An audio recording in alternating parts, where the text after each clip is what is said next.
don't want to give birth through down there again. You people that give birth through down there is such a waste of time. If they are sniffing breast milk, breast milk is not smelling here. That smells like formula. You go, madam, please, I want to make withdrawal. The man is telling you, oh, how much do you want to withdraw, sir? Oh, Louis, stop crying. This baby food is too cheap. My child will not take pap. My child will not take this. Lovelies, welcome to another episode of the motherhood series in all its reality. Thank you guys so much. It's Rosy Kech here today. If you're a returning subscriber, thank you so much for coming back always. If you're new here, welcome to the family. Please don't fail to hit the subscribe button, subscribe to the channel. Let me hold my child before he falls down. Well, subscribe to the channel, like this video, and please share it out if you can. Yes guys, let's get into the video. Today's video, I don't know if it's calling out or shaking motherhood tables. I don't know what I'm doing in this video today, but the thing of this video is I wanted to just talk about what seems like motherhood was. You know what motherhood was, huh? I want to talk about motherhood was because sometimes I feel like maybe it seems like there's a silent battle that we're fighting, maybe not intentionally, but either way we're fighting those battles. Louis, please sit down. Maybe not intentionally, but somehow we're fighting those battles. A lot you hear things like you see a mom, and you know that when it comes to childbirth, you can either have a baby through vaginal birth or cesarean section. And you hear people talk about, you don't know what we went through, we that had babies through vaginal birth. The pain is unexplainable. I will understand. We know that pain of childbirth is nothing. There's nothing compared to the pain of childbirth. But I don't think there's a need for the comparison. You understand? If you're not trying to educate doctors in class or nurses, what's the point of the comparison? Like, and in that sort of manner, trying to put down the other person who had a baby maybe through cesarean birth. And I don't know if I hear this normal delivery. There's a way it to sound in my ear, but I'm done correcting, telling people that there's no one that is abnormal delivery. You know, it's either cesarean delivery or vaginal birth. Nobody should come and tell me normal delivery. Every delivery is normal. Back to what I'm saying. You hear people say the pain. I labored for hours, 6 hours, 10 hours, 20 hours. Not trying to downplay the amount of time we women spend in labor, but I labored and pushed out the baby. You people that had CS, people cannot understand. You cannot understand this whole pain of childbirth. Then we're still trying to tell people that, see, childbirth is childbirth. However you birth the child, it's still childbirth. You understand? Then we now had a group of people who have come and they feel like justice for mothers who had CS birth, and now it's not as if you are trying to do justice. You're now worsening the situation. You know, people say, I cannot try vaginal birth. You want me to yassa my something to scatter it? You know, I don't want to scatter it. No baby is coming out of there again. No child is coming out. The child's head is too big to come out of there. I cannot have any child coming out of my down there. You know, I need that down there to be tight enough for the other room. That's the one that irks me the more. Like, what does that even mean? Also, people that have given birth with the down there now, the other room stuff has scattered. What is going on my hair, Louis?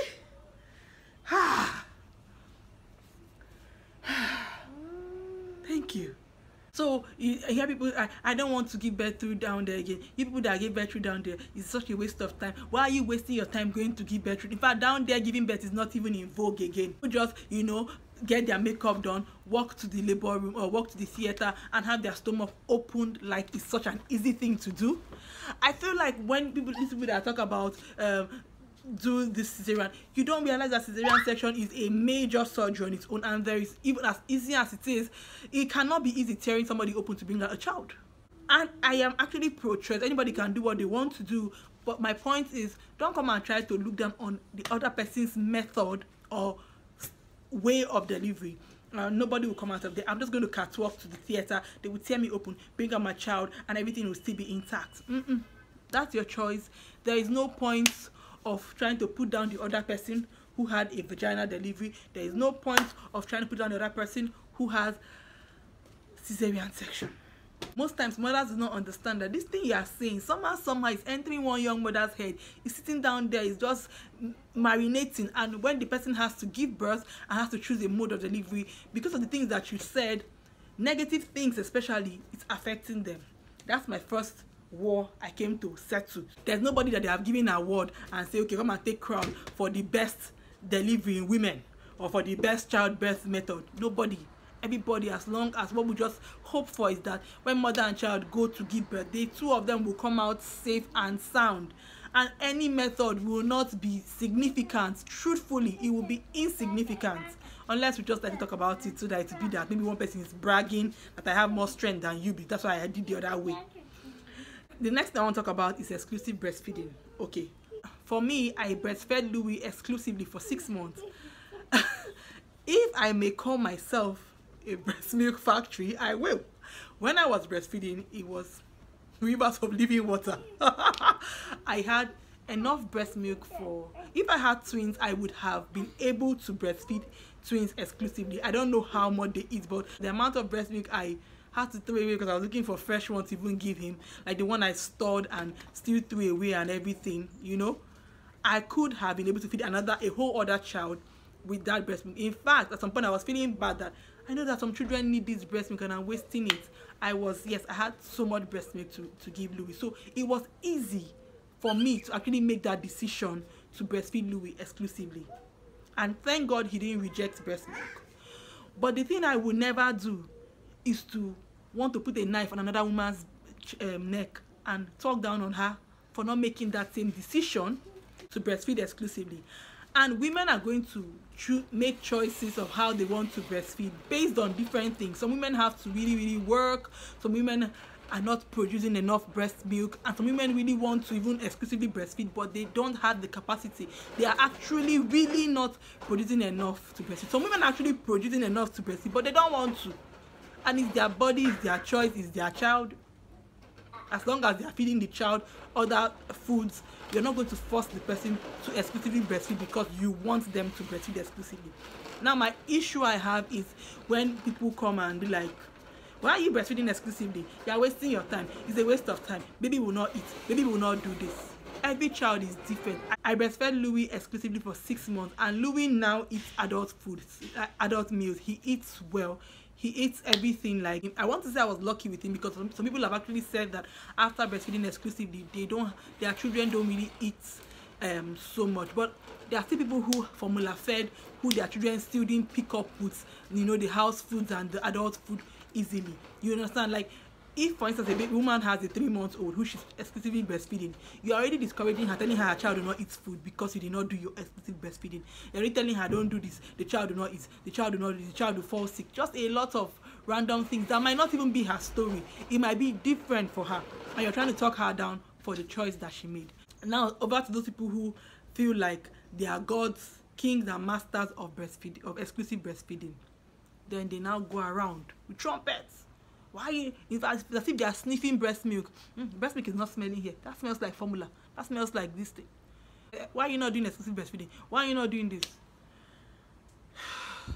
It's exhausting, and some of these women are actually struggling. They do not tell you how much they are struggling inside the house to try to. I see a lot of things online where women are trying to take a lot of things to boost breast milk. I didn't really have to take a lot of things. I just took pap, took oats, took beans, you know. And yes, just special shout out, beans actually helps if you're trying to exclusively breastfeed or trying to just breastfeed at least and you want to try other food. I noticed that for me, porridge beans, when I eat beans, I actually had a lot of milk come out, you understand? So yeah, just tips. I hope it helps you if you're trying to breastfeed. You're just trying to tell anybody that you can think that they are not exclusively breastfeeding. It's like you are the person that they sent from WHO to tell the person that you are doing wrong. In fact, your child will not be successful in this life. Your child's brain will not function. Your child, this will not. It's not good now. It's not good. I feel like as long as the mother is feeding her child, because I don't want to say you know best because it's your child, because sometimes we've seen some mothers make wrong decisions about their children. As long as you are doing the right thing that is right by you for your child, the best that you can, you are a great mom. Whether you exclusively breastfed, whether you formula fed, whether you, as long as your child is feeding, a fed child is good. A fed child, happy mom, everybody is good. So I don't want to be hearing all those people that are going around doing FBI on who is breastfeeding exclusively or who is not breastfeeding exclusively. Yes, that's another war I came to judge. The third war I want to judge, especially for my Nigerian audience, is the war of all the ministers and commissioners of education that nobody gave contracts.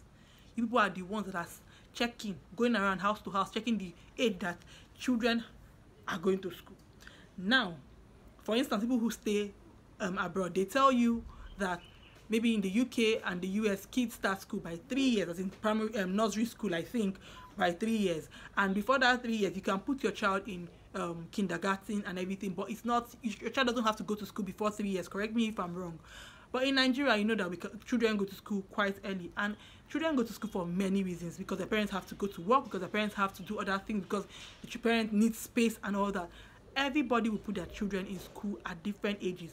It's the people that will still come and say 3 months old is too small for the child to put in daycare, but you are the one that will say the mother should go and work. How will the mother that is working carry a 3 month old and be going to work? If you are a customer in the bank and you see woman, you go, madam, please, I want to make withdrawal. The woman is telling you, oh, how much do you want to withdraw, sir? Oh, Louis, stop crying. How much do you want to withdraw, sir? You'll be like, what is going on here? It's people that will still complain.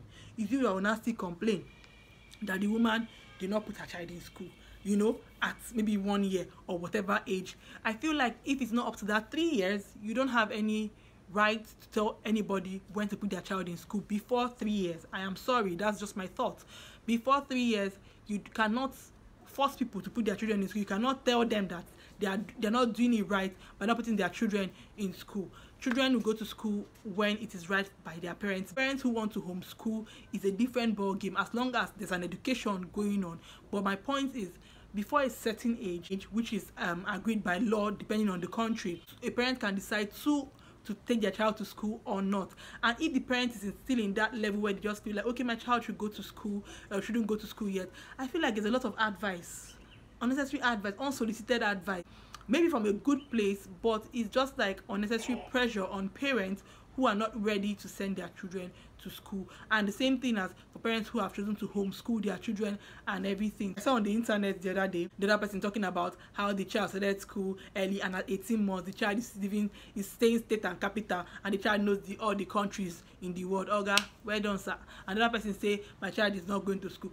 I feel like everybody should do what is best for them. That is right. I always say that is right, because like I said, there are parents who do wrong things for their children because they feel like you are a parent. Because you are a parent doesn't mean that you know everything. You're going to still need help. You're going to still need to get advice from people who know better than you. So I always say that is right. So I'm not giving you, don't say it's Rosy Kech that came and say do anything you want to do with your child because it's your child. The child is not only your child. Finally, do what is right for your child. There are plenty wars that people used to fight, but this video, now I don't used to like my videos to be too long. So yes, I think these are the 3 things I'm going to talk about in this video. There are plenty wars though, because more than people can fight. Everything na wahala. Everything, which formula the pikin they take, which milk the pikin they take, which one is more expensive, which one is more this one. This baby food is too cheap. This one don't, and my child will not take pap. My child will not take this. My child will not take that. People love the soft life. My pikin they take pap proudly. See, and if you're among people that used to get influenced easily, this video is for you. What is right by you for your child, do it. See my child, I'm a proud Nwanyaka. My husband calls me Nwanyaka. I make my pap myself for my child. And I'm not going to have another woman like that does not have time to make pap for their child in the house. I'm not going to say, you're eating your child dirty pap. Your child should take clean pap. What is that? Anything that you can do the one that you can do. I make pap for my child, by myself, since he turned 6 months. He has been taking pap. In fact, he likes pap. I mix grains up. He likes pap. So now you come and tell me now, your child should not be taking pap. You should take this baby food. You should take that one. What if I now come and tell you now that your child should not be taking all the baby food, that there are plenty chemicals inside? Now you will get angry. That's why I say everybody should be minding their business. As long as the child is not hurt, as long as the mother is trying to do what is best for the child, be minding your business. Face your front. Everybody now, put your face in front like this. Focus. Mind your business. You guys, I had fun making this video, and I just really hope that educates you guys as much as I want it to, because I really see one of my missions in life is to make the world a better place. If I can, I will just go the turtle on for forehead. Oh, yeah, be a better person, be a better person. I'll just be going around, just they blow everybody breeze of better mind, breeze of better heart, you understand? But that's not possible. So what do? I make these videos for you, and I hope it helps you one person at a time. I'm so thankful that you came out to watch this video today. Thank you so much. Please subscribe to the channel if you haven't. Like this video, give it a massive thumbs up, share the video if you can, and I'm going to see you in my next video. Until then, stay safe and be kind. Bye.